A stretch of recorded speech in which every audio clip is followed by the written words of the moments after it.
So welcome to our coffee and care series. So this is where each month I'm going to go through some care and maintenance tasks that you should be doing for your home landscape to keep it looking its very best. These tips and tricks are going to be released each month, and we'll have a handful of easy tasks to help keep your landscape in the best shape it can be. I'll try to keep these videos short and sweet. So if you have any questions, feel free to reach out to me on my website, csapexlandscapedesign.com. In case I didn't introduce myself, my name is Chelsea. I am the owner of CS Apex Landscape Design. I am a landscape designer in the Colorado Springs, Colorado area, and I mostly work in Eastern Colorado. So let's get started. So these are the tips for October. Now, this is a coffee and care, so if you're listening to this in the morning, or let's face it, any time of day, take a good sip of that coffee and let's get started. Last month, I wanted to encourage you to get outside, since it has been shown that as little as 20 minutes a day outside can improve not only your mental health, but your physical health and your focus. So if you haven't been outside today, after this video, please go outside, sip that coffee, enjoy a drink, just take a good fresh look outside. Now for the tips and tricks. First, get on the call list for your sprinkler blowout. I know I recommended this in the September coffee and care video, but if you haven't done it yet, get on that irrigation inspector's list. You want to get your blowout done this month.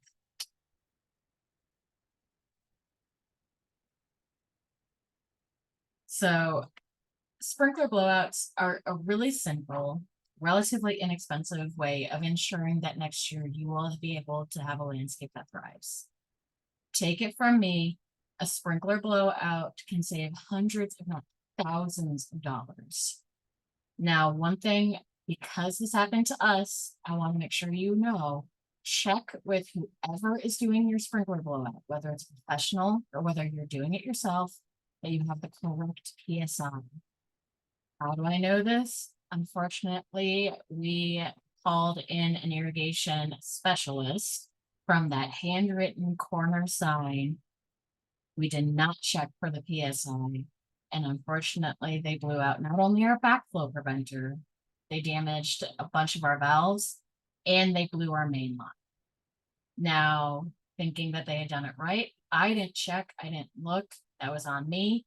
In the spring, when we went out to turn on our irrigation system, we not only had a geyser next to our house, but we had a geyser underneath our house because that backflow preventer was blown. And all of those valves leaked into our crawl space or basement. So take it from me, 1, call the expert. And 2, if you're not going to call an expert, and even if you do, check to make sure they have the proper PSI for your system. Now, on a brighter note, October is also the time to remove or clean up your yard of all of those annuals, as well as trimming up your perennials. Now, with the annuals, so it's as easy as pulling them out sometimes. For me, I like to buy pot inserts. So all I do is I take out the insert and I throw it away. Easy cleanup. Perennials, October is a great time to start trimming back those perennials, getting them ready for the winter, getting them ready for that next spring. Now, you don't necessarily need to do this in the fall. I will say that why hold off for tomorrow something that can be done today? If you wait until the spring, which is perfectly within your right, and I understand lives get busy, it just means that you'll have more to do in the spring, because spring is another huge season as far as the landscaping world. Usually our 2 biggest seasons as far as home maintenance is in the fall, when we're putting everything to bed, we're cleaning everything up, getting ready for winter. And then in the spring, when we're waking everything back up and we're getting ready for the growing season. So if you have the time, if you have the energy, make sure that you're getting those cleanups done now to prevent massive cleanup then in the spring. We still have some, but we can definitely mitigate it a little bit by doing it in the fall. Now for those green grass lovers, this is the perfect time to do your last mow of the season. Now, what does that mean? Typically, that means that you're going to put your mower on a mulching setting. What that does is instead of collecting all of those clippings into a bag where hopefully you're putting them onto your compost pile. For me, I would be feeding them to my chickens, feeding them to my livestock. Hopefully you're not throwing them in the trash. I understand that happens though.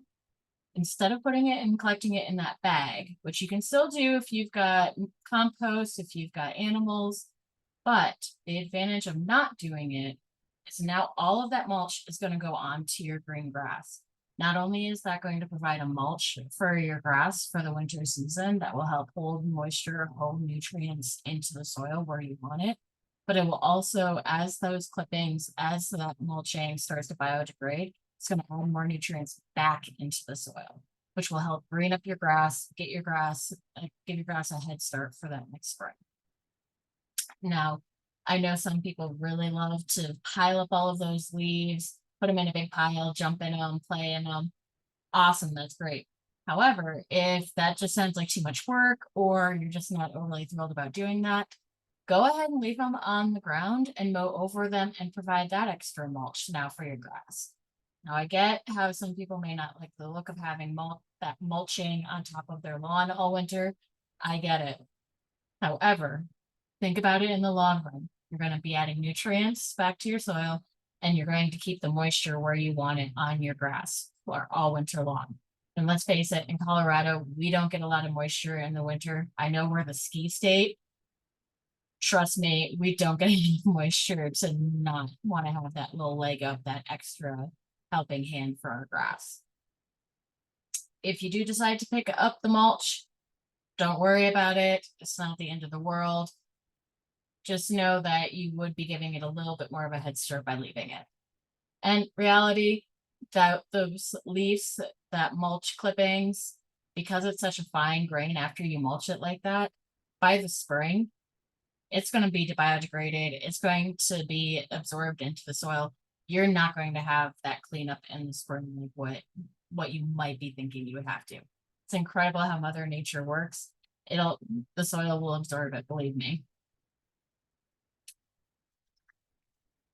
And then last but not least, I said I would try to make this short, is wrapping your trees. Now, especially for those 1 to 2-year-old trees, those trees that were maybe just planted this year, maybe you planted them next year, you still are going to want to wrap those trees. Now, what that does, you don't want to strangle your trees. Please do not overlove your trees. This is going to be like a scarf that you put around your neck. You're going to want to gently put it around. You're not going to want to tighten it. You're not going to want to make it so tight that it can't breathe, that you can't breathe. You just want to have a gentle embrace of that tree trunk. What that's going to do is it's going to help hold in the nutrients. It's going to help hold in moisture. It's going to prevent bugs, insects, other damaging things through the winter, frostbite, from getting to that new trunk, that tender tree. Now, you don't necessarily need to wrap your tree after that first or second year. Believe me, you'll be able to tell if that bark is hardened, if it's looking pretty sturdy. You might not need to wrap it after that first year. You might need to wrap it after that second year, however, if you have deer, if you've got dogs that like to rub up on trees, if you have rabbits that you've seen from your shrubs are trying to pull up that bark, trying to get to that tender, fleshy inside, then you still might want to wrap those trees long into their maturity, long into their adulthood. That just adds kind of the same as what the scarf is going to add, that little bit of extra protection, just give that little extra barrier for those unfortunate pests from damaging your tree. Now, I'm going to say it in probably my spring coffee and care videos. Do not leave these wraps on all year long.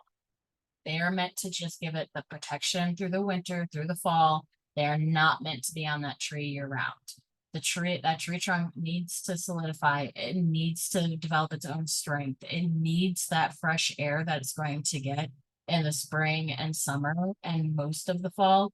You're just trying to give it a leg up, trying to give it a head start for the fall and winter. Okay. We agree? Wrap it for a little bit. Don't wrap it all year round.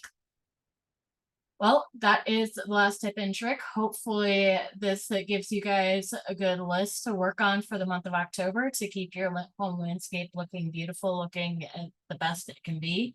Now, remember to keep your eye on our webpage, as I'm going to be trying to update our blog regularly with the new tips and tricks, and just things that come up throughout the month. Also, thank you for joining me this morning or whatever time of day this is. Hopefully you enjoyed your coffee and these few tricks that I gave to you.